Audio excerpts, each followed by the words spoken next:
Chapter 10.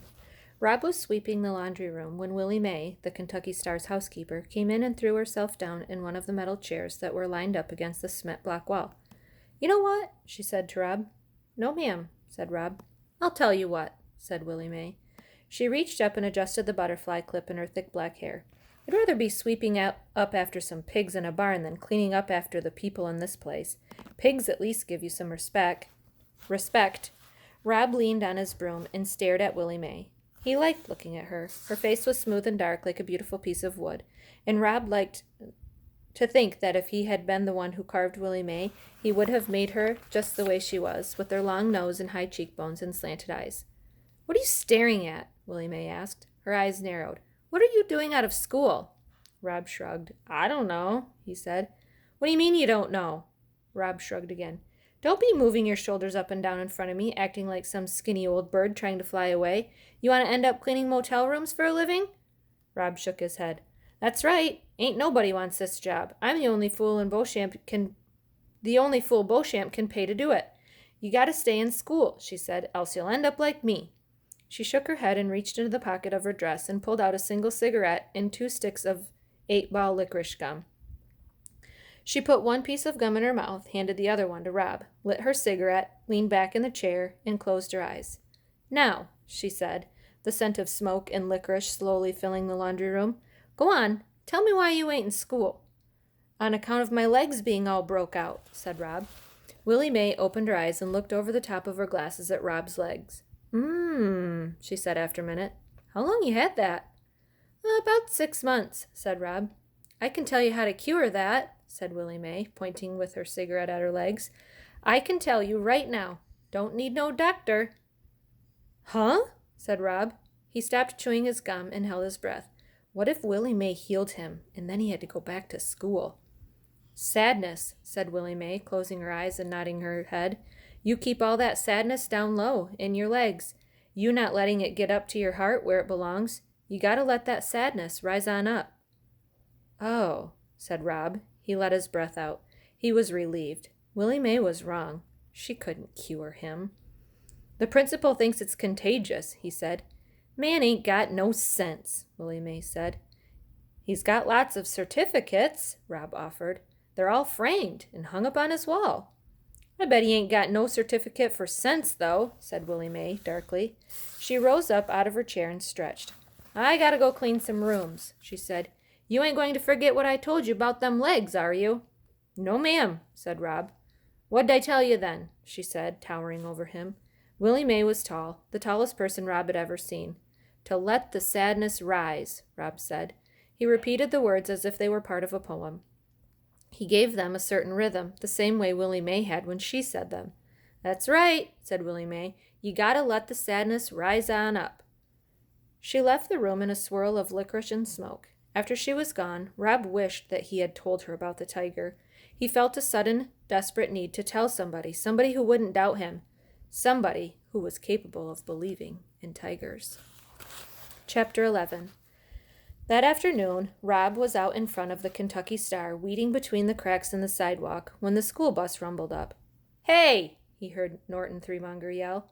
Rob didn't look up. He concentrated on the weeds. "Hey, disease boy!" Norton shouted. "We know what you got. It's called leprosy." "Yeah!" Billy shouted. "Leprosy. All of your body parts are going to fall off." "They're going to rot off," Norton yelled. "Yeah!" Billy screamed. "That's what I meant. Rot. They're going to rot off." Rob stared at the sidewalk and imagined the tiger eating Norton and Billy Threemonger and then spitting out their bones. "Hey!" Norton shouted. "Here comes your girlfriend, disease boy." The bus coughed and sputtered and finally roared away. Rob looked up. Sistine was walking toward him. She was wearing a lime green dress. As she got closer, he could see that it was torn and dirty. "I brought you your homework," she said. She held out a red notebook stuffed full of papers. The knuckles on her hand were bleeding. "Thank you," said Rob. He took the notebook. He was determined to say nothing else to her. He was determined to keep his words inside himself, where they belonged. Sistine stared past him at the motel. It was an ugly 2-story building, squat and small, composed entirely of cement block. The doors of each room were painted a different color, pink or blue or green, and there was a chair, painted in a matching color, sitting in the front of each door. "Why is this place called the Kentucky Star?" Sistine asked. "Because," said Rob. It was the shortest answer he could think of. "Because why?" she asked. Rob sighed. "Because Beauchamp, the man who owns it, he had a horse once called Kentucky Star." "Well," said Sistine, "it's a stupid name for a hotel in Florida." Rob shrugged. It started to rain. Sistine stood in front of him and continued to stare. She looked at the motel and then over at the blinking Kentucky Star sign. And then she looked back at him, as if it was all a math equation she was trying to make come out right in her head. The rain made her hair stick to her scalp. It made her dress droopy. Rob looked at her small pinched face and her bleeding knuckles and dark eyes, and he felt something inside of him open up. It was the same way he felt when he picked up a piece of wood and started working on it, not knowing what it would be, and then watching it turn into something he recognized. He took a breath. He opened his mouth and let the words fall out. "I know where there's a tiger."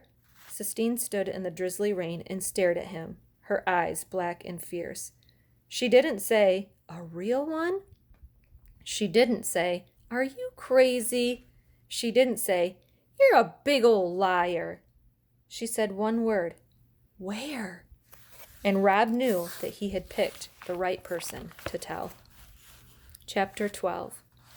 "We gotta walk through the woods," Rob said. He looked doubtfully at Sistine's bright dress and shiny black shoes. "You can give me some of your clothes to wear," she told him. "I hate this dress anyway." And so he took her to the motel room, and there Sistine stood and stared at the unmade beds and the tattered recliner. Her eyes moved over his father's gun case and then went to the macaroni pan from the night before, still sitting on the hot plate.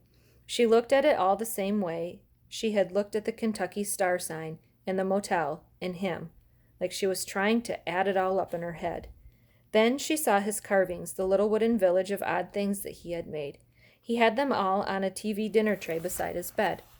"Oh," she said, her voice sounding different, lighter. "Where did you get those?" She went and bent over the tray and studied the carvings, the blue jay and the pine tree and the Kentucky Star sign, and the one that he was particularly proud of, his father's right foot. Life-size and accurate, right down to the little toe. He picked them up one by one and placed them back down carefully. "Where did you get them?" she asked again. "I made 'em," said Rob. She did not doubt him, as some people would. Instead, she said, "Michelangelo, the man who painted the Sistine ceiling, he sculpted too. You're a sculptor," she said. "You're an artist." "Nah," said Rob. He shook his head. He felt a hot wave of embarrassment and joy roll over him. It lit his rash on fire. He bent and rubbed his hands down his legs, trying to calm them. When he straightened back up, he saw that Sistine had picked up the carving of her. He had left it lying on his bed, intending to work on it again in the evening. He held his breath as she stared at the piece of wood. It looked so much like her, with her skinny legs and small eyes and defiant stance, that he was certain she would be angry. But once again she surprised him. "Oh," she said, her voice full of wonder. "It's perfect. It's like looking into a little wooden mirror." She stared at it a minute more and then carefully laid it back on his bed. "Give me some clothes," she said, "and we'll go see the tiger." He gave her a pair of pants and a t-shirt and left the room and went outside to wait for her. It was still raining, but not hard. He looked at the falling Kentucky Star. He thought for a minute about one of the not wishes he had buried deepest. A friend.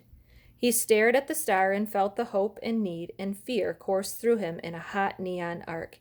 He shook his head. "Nah," he said to the Kentucky Star. "Nah." And then he sighed and stuck his legs out into the rain, hoping to cool them off, hoping to get some small amount of relief.